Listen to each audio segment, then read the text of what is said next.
Good morning, Divine Kids students. Class 6, Subject Science, Chapter 2 and Part 2. Myself, Renu Agarwal from Divine Kids School.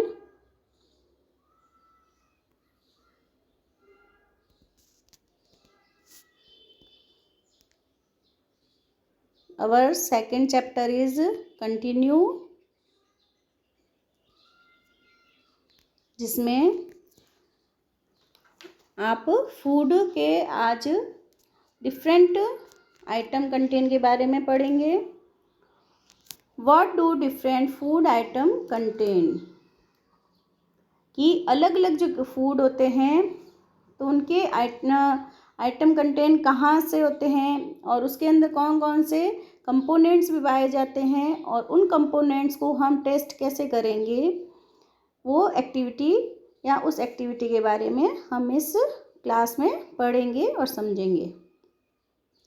We know that each dish is usually made up of one or more ingredients which we get from plants or animals.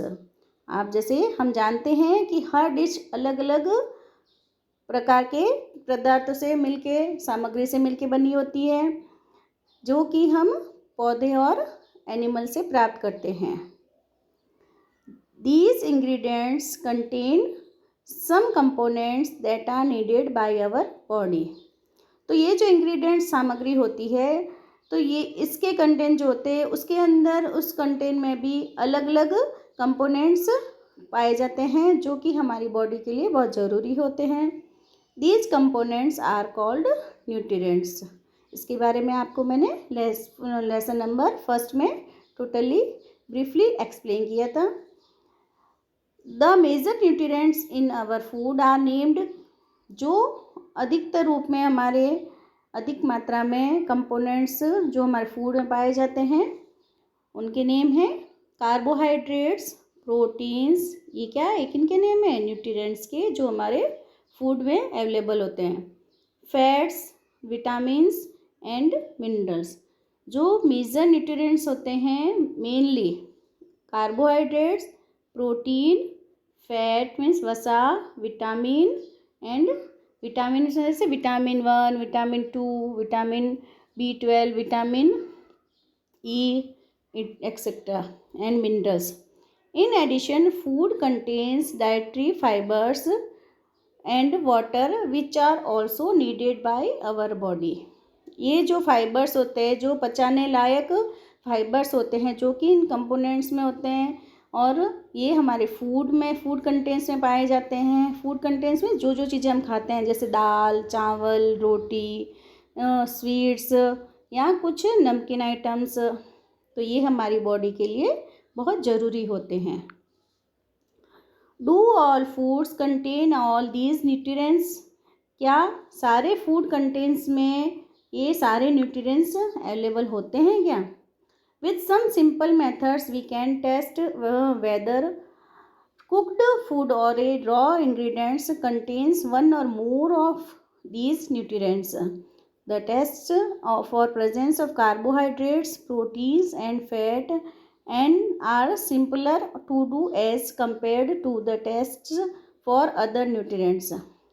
तो ये सारे हमारे food content के अंदर सारे ingredients contents के अंदर ये एक या एक से ज़्यादा जो न्यूट्रिएंट्स अवेलेबल होते हैं, प्रेजेंट होते हैं, तो द टेस्ट इस ये न्यूट्रिएंट्स प्रेजेंट्स है हमारे फूड इंग्रेडिएंट्स में या हमारे फूड कंटेंट्स में, तो उसको देखने के लिए हम कौन कौन से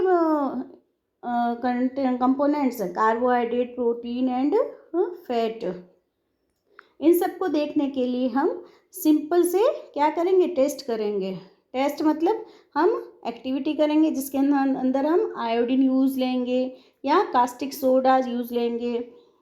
तो उसके लिए उसके जो भी हम टेस्ट करेंगे उसके रिकॉर्ड को आपको क्या करना है, टेबल 2.2 में जो हमारी नेक्स्ट क्लास में आएगी टेबल 2.2, उसमें आपको लिखना है. For carrying out these tests, you will need solution of iodine, copper sulfate. इसे हम क्या पढ़ेंगे, iodine. And second solution is copper sulfate and third caustic soda. अब कार्बोहाइड्रेट उस वो इंग्रेडिएंट्स कंटेन में है या नहीं है, या उसके अंदर प्रोटीन है या नहीं है फूड इंग्रेडिएंट्स कंटेन में, तो ये सब देखने के लिए हम क्या क्या यूज़ ले सकते हैं। जैसे आयोडीन, किसी में हम आयोडीन यूज़ लेंगे, किसी को देखने के लिए कॉपर सल्फेट और किसी में caustic soda. You will also need a few test tubes and a dropper. तो हमें उसके लिए और क्या चाहिएगा, हमें एक टेस्ट ट्यूब चाहिएगी और एक ड्रॉपर भी चाहिएगा, जो कि मार्केट में इजीली अवेलेबल होता है। Try these test on cooked food items as well as raw materials. तो इन टेस्ट को करने के लिए हम बना हुआ खाना भी ले सकते हैं या फिर रॉ मटेरियल्स कच्चा खाना भी ले सकते हैं। Table 2.2 shows you a way to record the observation from these tests. Some food items are given in this table. आपको आगे 2.2 या अगर आपके पास बुक अवेलेबल है तो आप उसमें देखिए, आपको टेबल 2.2 दे रखी है, उसके अंदर आपको आपके सारे ऑब्जर्वेशन पॉइंट नोटिस करने हैं। You can conduct the test either with these or any other available food items. Do these tests carefully and do not try to eat or test any chemicals. ये जो iodine, caustic soda और जो ये chemicals है, इनको आपको, ये जो रासायनिक पदार्थ है, इनको आपको मुंह में खा के टेस्ट नहीं करना है। टेस्ट करने का मतलब क्या है, हम फूड, कुक्ड फूड या रॉ मटेरियल लेंगे, उसके ऊपर हम जो टेस्ट ट्यूब लाएंगे और ड्रॉपर लाएंगे, तो उस टेस्ट ट्यूब के अंदर हम इस सॉल्यूशन को वाटर में डाल के एक लिक्विड तैयार करेंगे उससे, और ड्रॉपर्स लेके 1 या 2 ड्रॉप हम कुक्ड फूड या रॉ मटेरियल पर डाल के वो एक्टिविटी करेंगे। टेस्ट का मतलब do not test on your tongue because it is harmful for our body. Okay, if the required solution are not available in readymade form, your teacher can prepare them as given in the box. तो अभी आप online class में पढ़ रहे हैं, तो अब आप घर पे अपने पेरेंट्स की निगरानी में ये टेस्ट करना चाहें तो आप कर सकते हैं। Otherwise when you comes to school of that offline classes, that time we should this.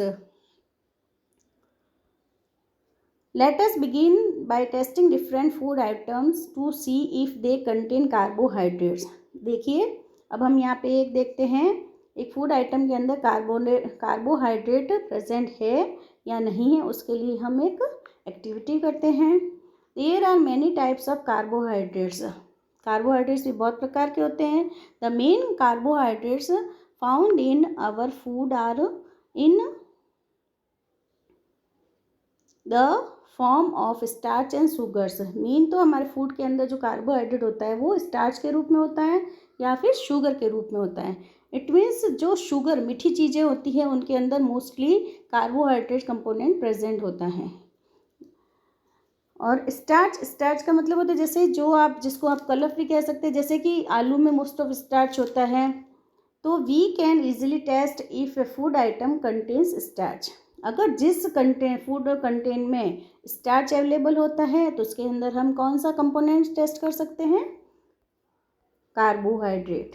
Okay, now look at the mobile screen. Carbohydrate को टेस्ट करने के लिए या फिर आपके पास में जो आयोडीन का सॉल्यूशन होता है उसके लिए आपको क्या करना है, a dilute solution of iodine can be prepared by adding a few drops of tincture iodine. तो आपको क्या करना है, सॉल्यूशन तैयार, आयोडीन का सॉल्यूशन हमें अपने कंपोनेंट्स पर डाल के देखने के लिए या फूड कंटेन पर डाल के देखने के लिए आपको टिंचर आयोडीन लेना है टेस्ट ट्यूब में, हाफ फिल्ड विथ वाटर। तो उसके अंदर आपको कुछ ड्रॉप डालनी है, किसकी, टिंचर आयोडीन की, और उसके अंदर आपको हाफ फिल्ड, वो जो आप ट्यूब लाएंगे मार्केट से, उसको हाफ भरना है, किससे, पानी से भरना है, और उसमें फ्यू ड्रॉप्स डालनी है आपको टिंचर आयोडीन की। तो आपका सॉल्यूशन ऑफ आयोडीन तैयार हो जाएगा। Next, copper sulphate solution. Copper sulphate solution can be prepared bye dissolving 2 gram of copper sulphate, जो कि मार्केट में केमिस्ट की दुकान पर मिल जाएगा आपको। कॉपर सल्फेट को आप 2 ग्राम कॉपर सल्फेट को आपको किस में मिक्स करना है, 100 मिलीलीटर वाटर में। जब इसमें आप 100 मिलीलीटर वाटर में 2 ग्राम कॉपर सल्फेट मिक्स करेंगे। दैट टाइम आपके पास में कॉपर सल्फेट सॉल्यूशन रेडी हो जाएगा। Okay, next 10 gram of caustic soda dissolved in 100 millilitre of water makes the required solution of caustic soda. आपके पास में घर पे कास्टिक सोडा तो मोस्ट ऑफ सब घरों में होता है, तो मम्मा से पूछिए, या फिर अगर अवेलेबल नहीं है तो आप मार्केट से परचेज़ करिए उसको। कास्टिक सोडा के अंदर तो उसमें आपको 100 मिलीलीटर वाटर लेना है, उसमें 10 ग्राम कास्टिक सोडा डालना है, तो उसके अंदर वो डिज़ोल्व हो जाएगा यानी घुल जाएगा, तो आपके पास में कास्टिक सोडा का सॉल्यूशन रेडी हो जाएगा। ओके, तो उसके लिए हम एक्टिविटी 2 देखते हैं। सबसे पहले करेंगे हम टेस्ट फॉर स्टार्च। स्टार्च के लिए हम किसको कौन से कंपोनेंट्स के बारे में हमें जानकारी होगी, वो होगा हमारा carbohydrate. Take a small quantity of a food item और a raw ingredients, put 2-3 drops of dilute iodine solution on it, observe if there is any changes in the color of the food item, did it turn blue black। Means आपको कुछ small quantity, थोड़ा सा quantity मात्रा में क्या लेना है, food item लेना है। अब वो आप चाहो तो रॉ मटेरियल ले सकते हैं, या फिर आप रॉ इंग्रेडिएंट्स ले सकते हैं, या कुक्ड फूड भी ले सकते हैं। उस पर आप 2-3 ड्रॉप क्या डालेंगे, डिल्यूट आयोडीन की जो सॉल्यूशन आपने बनाया वो, और उसके बाद आप देखेंगे क्योंकि उस फूड आइटम में कुछ चेंज आपको दिखाई दे रहा है क्या। Did it turn blue black, क्या उस फूड के ऊपर ब्लू ब्लैक कलर का चेंजेस कुछ आपको नज़र आया है।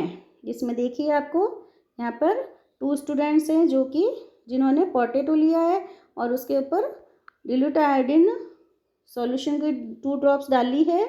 तो ये देखिए कि आप जब ये घर पे प्रयोग करके देखेंगे तो आप देखेंगे कि in few minutes, after few minutes ये जो सॉल्यूशन डालने के बाद जो आपका फूड आइटम है, अगर उसके अंदर स्टार्च अवेलेबल है, दैट टाइम वो फूड आइटम ब्लू और ब्लैक कलर में टर्न हो चेंज होना शुरू हो जाएगा।